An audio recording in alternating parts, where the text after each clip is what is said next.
Hello दोस्तों, आपके अपने चैनल अखिल स्टडी में दोस्तों आपका बहुत बहुत स्वागत है। दोस्तों आज मैं आपके लिए हिंदी व्याकरण एमसीक्यू जीके की क्लास लेके आया हूं दोस्तों, जो आपके यूपी पुलिस का जो री एग्जाम होने वाला है दोस्तों, उसके लिए बहुत ही इंपोर्टेंट क्लास है। इसके अलावा दोस्तों हमारे जितने भी कॉम्पिटिटिव एग्जाम है उनके लिए क्लास बहुत ही महत्वपूर्ण रहेगी दोस्तों, क्योंकि दोस्तों इसमें मैंने जो भी क्वेश्चन लिए वेरी वेरी इंपोर्टेंट क्वेश्चन लिए हैं। इसके अलावा अगर आपको इसकी फ्री पीडीएफ चाहिए तो इसकी फ्री पीडीएफ हमारे टेलीग्राम ग्रुप से ज्वाइन होकर प्राप्त कर सकते हैं दोस्तों। तो आइए वीडियो को शुरू करते हैं। वीडियो को अंत तक देखिए, जो भी क्वेश्चन है आपके एग्जाम के लिए बहुत ही इंपोर्टेंट क्वेश्चन रहेंगे। तो पहला क्वेश्चन हमारा, सदैव शब्द में प्रयुक्त संधि का नाम बताइए। जो सदैव शब्द है दोस्तों, इसमें किस संधि का प्रयोग हुआ है दोस्तों। तो पहले तो हम संधि को जानेंगे। तो संधि जो है दोस्तों, किन्हीं दो वर्णों, जब किन्हीं दो वर्णों का मेल होता है उसे हम क्या कहते हैं, संधि कहते हैं। अब संधि के प्रकार कितने हैं, तो संधि के 3 प्रकार होते हैं। संधि के कितने प्रकार हैं, संधि के 3 प्रकार हैं, जिसमें से हमारी पहली स्वर संधि है। क्या, स्वर संधि। स्वर संधि के 5 भाग होते हैं। स्वर संधि कितने, 5 भाग होते हैं। दूसरी हमारी व्यंजन संधि होती, कौन सी, व्यंजन संधि। और तीसरी होती है हमारी विसर्ग संधि दोस्तों। तीसरी कौन सी होती है, विसर्ग संधि होती है। तो ये 3 प्रकार की संधि होती है। अब इसमें पूछा है सदैव शब्द में कौन सी संधि का प्रयोग हुआ है। तो सदैव शब्द में जो हमारी स्वर संधि का प्रयोग हुआ दोस्तों, कौन सी, स्वर संधि का। Option A is the right answer. अब स्वर संधि के अंतर्गत जो है, स्वर संधि के अंतर्गत कौन सी संधि है दोस्तों, तो स्वर संधि के अंतर्गत इसमें जो है दोस्तों हमारा जो है वृद्धि संधि का प्रयोग हुआ दोस्तों। कौन सी, स्वर संधि की वृद्धि संधि का प्रयोग हुआ है। Option A is the right answer. सन्मति का सही संधि विच्छेद क्या होगा दोस्तों।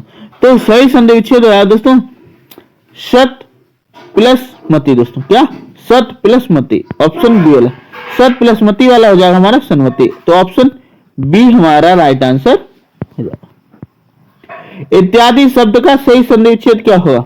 इत्यादि शब्द का सही संधि विच्छेद क्या होगा।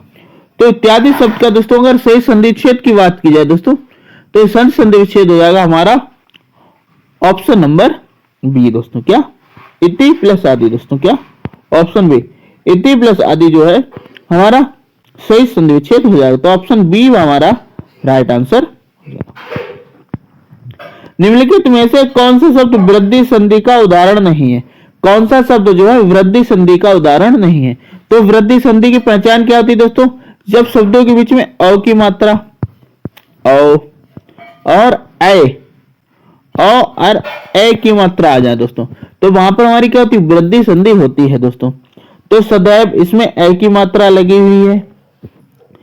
परमोदार दोस्तों। क्या, परमोदार, इसमें हमारी ओ की मात्रा है, ओ की मात्रा है, ठीक है। ग्रुप देश दोस्तों, इसमें नहीं है।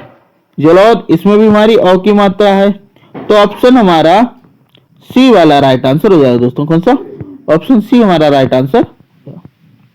निम्न में से दीर्घ संधि युक्त पद कौन सा, इनमें से जो है दीर्घ संधि वाला पद कौन सा है। तो दीर्घ संधि में दोस्तों शब्दों के बीच में जो बड़ा आ की मात्रा, क्या, बड़ा आ, बड़ी ई और बड़ा ऊ की मात्रा आ जाए, तो वहां पर हमारा क्या होता है, दीर्घ संधि होता है दोस्तों। क्या होता है, दीर्घ संधि होता है दोस्तों। तो इसमें जो है दोस्तों हमारा महर्षि, दैत्यारी, सूर्य प्लस उदय, देवेंद्र, तो इसमें हमारा ऑप्शन बी वाला राइट आंसर हो जाएगा दोस्तों। क्या, बी वाला राइट आंसर। इनमें से कौन सा शब्द स्वर संधि का उदाहरण है। इनमें से कौन सा शब्द जो हमारा स्वर संधि का उदाहरण है। तो दोस्तों ये जो पवन शब्द है दोस्तों, क्या, पवन शब्द, यह स्वर संधि का उदाहरण है। और स्वर संधि में किसके अंदर, अयादि संधि के अंतर्गत आता है। अयादि संधि की क्या पहचान, जब शब्दों के बीच में या और वा आ जाए दोस्तों। क्या, शब्दों के बीच में या और वा आ जाए तो वहां पर अयादि संधि होती है दोस्तों। जैसे गायक, नयन, ये सब क्या है दोस्तों, हमारे अयादि संधि के उदाहरण हैं। पवन का सही संधि विच्छेद क्या हो, जो पवन शब्द है दोस्तों, इसका सही संधि विच्छेद क्या होगा दोस्तों। तो पवन, पो प्लस अन। क्या दोस्तों, पो प्लस अन। ऑप्शन बी, पो प्लस अन जो है हमारे दोस्तों, यह जो है अयादि संधि का उदाहरण है। Option B is the right answer. निम्नलिखित शब्दों में से किसमें व्यंजन संधि का प्रयोग हुआ है दोस्तों। किसमें व्यंजन संधि का प्रयोग हुआ है दोस्तों। तो व्यंजन शब्द का प्रयोग हमारे ऑप्शन बी सत्कार शब्द में हुआ है। किसमें? सत्कार शब्द में हुआ है। Option B is the right answer. निम्नलिखित शब्दों में से किसमें विसर्ग संधि है? निम्नलिखित शब्दों में से किसमें विसर्ग संधि है दोस्तों? तो विसर्ग संधि हमारे अत प्लस अतएव शब्द में है। Option D is the right answer. इसके अलावा जो नरेंद्र शब्द है दोस्तों, कौन सा? नरेंद्र, इसमें गुण संधि है दोस्तों। कौन सी? इसमें गुण संधि है। सदैव शब्द में जो है वृद्धि संधि का प्रयोग हुआ है दोस्तों। किसका? वृद्धि संधि का प्रयोग हुआ है। ऑप्शन डी हमारा राइट आंसर हो जाए। उत प्लस हार के योग से कौन सा शब्द बनेगा? तो उत प्लस हार के योग से अगर शब्द बनाया जाए दोस्तों तो वह हमारा उद्धार दोस्तों। कौन सा? उद्धार शब्द बनेगा दोस्तों। क्या? उद्धार शब्द बनेगा। Option B is the right answer. पर्यावरण शब्द का सही संधि विच्छेद क्या है? पर्यावरण शब्द का सही संधि विच्छेद क्या है? तो पर्यावरण शब्द का सही संधि विच्छेद होता है परि प्लस आवरण दोस्तों। क्या? परि प्लस आवरण। Option D is the right answer. अनुनासिक का संबंध किससे होता है? तो अनुनासिक का संबंध जो है दोस्तों वह हमारा नाक और मुंह से होता है। किससे होता है? नाक और मुंह दोनों से होता है। ऑप्शन बी हमारा राइट आंसर।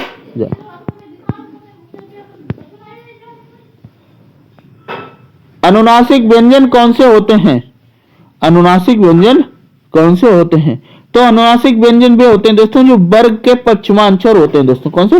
वर्ग के पंचमाक्षर। यानी जो स्पर्श व्यंजन है, स्पर्श व्यंजन की संख्या कितनी होती है? 25 है। तो इनका जो पंचमा अक्षर होता है दोस्तों, कौन सा? पंचमा अक्षर, उन्हें अनुनासिक व्यंजन कहते हैं। तो ऑप्शन सी हमारा राइट आंसर जाएगा। हिंदी वर्णमाला में स्वरों की कुल संख्या कितनी है? तो हिंदी वर्णमाला हमारे स्वरों की संख्या 11 है। कितनी है? 11 होती है। Option C is the right answer. जिसमें दोस्तों हमारे 11 स्वर होते हैं। कितने? 11 स्वर है। 33 हमारे क्या है? व्यंजन है। 33 व्यंजन है और टोटल वर्ण कितने हैं? 52 वर्ण होते हैं। जो पहले कभी ना हुआ हो, जो पहले कभी ना हुआ हो उसको एक शब्द में हम क्या लिखेंगे? तो जो पहले कभी ना हुआ हो उसको हम लिखेंगे अभूतपूर्व। आ माने नहीं, भूत माने पूर्व। ये जो नहीं हुआ उसे हम कहेंगे अभूतपूर्व। Option D is the right answer. जो कहा ना जा सके, जो कहा ना जा सके तो उसे हम कहेंगे दोस्तों अकथनीय। अकथनीय, आ माने नहीं, अकथनीय, जो कहा ना जा सके। Option is the right answer.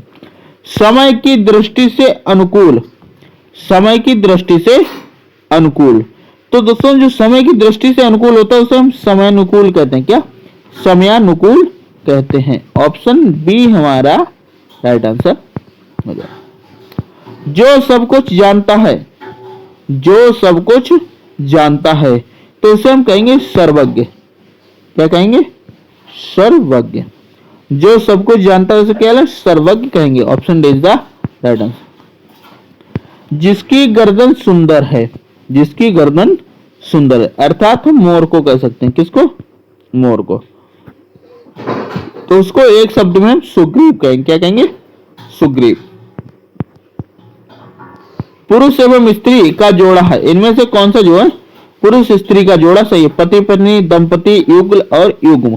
तो पुरुष व स्त्री का जो सही जोड़ा होगा दोस्तों दंपति कहलाएगा। क्या कहलाएगा? पुरुष और स्त्री का जो है सही जोड़ा दंपति कहलाएगा। ऑप्शन बी हमारा राइट आंसर। कार्य को नए ढंग से करने की पद्धति क्या कहलाती है? तो कार्य को नए ढंग से करने की जो पद्धति है दोस्तों वह नवीनीकरण कहलाती। क्या कहलाती? नवीनीकरण कहलाती। यानी कार्य को करने का जो नया ढंग होता है वह नवीनीकरण कहलाता है। जंगल में लगने वाली आग, जंगल में लगने वाली आग के लिए एक शब्द। तो दोस्तों जंगल में लगने वाली आग के लिए एक शब्द होगा हमारा दावानल दोस्तों। क्या? दावानल। Option A is the right answer. प्रश्नावली के उत्तर की उपेक्षा करने वाला, तो दोस्तों उसको हम कहते हैं उत्तरापेक्षी दोस्तों। क्या कहते हैं? उत्तरापेक्षी। Option B is the right answer. जेठ का विलोम शब्द क्या होगा?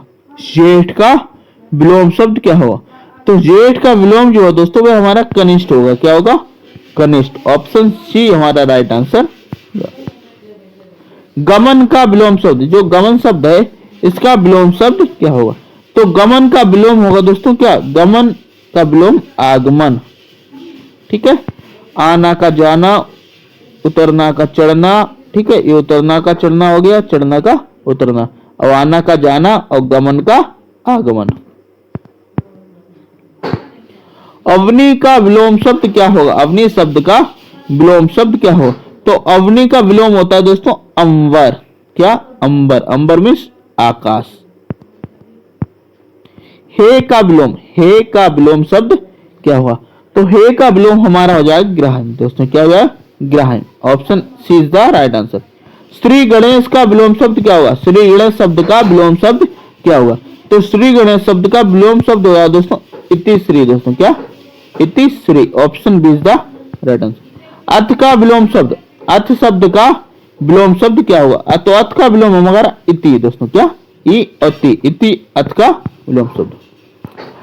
अम्य, अम्य शब्द का पर्यायवाची शब्द क्या है, तो अम्य शब्द का पर्यायवाची दोस्तों हमारा सुधा कहलाएगा। क्या कहलाएगा, सुधा। Option D is the right answer.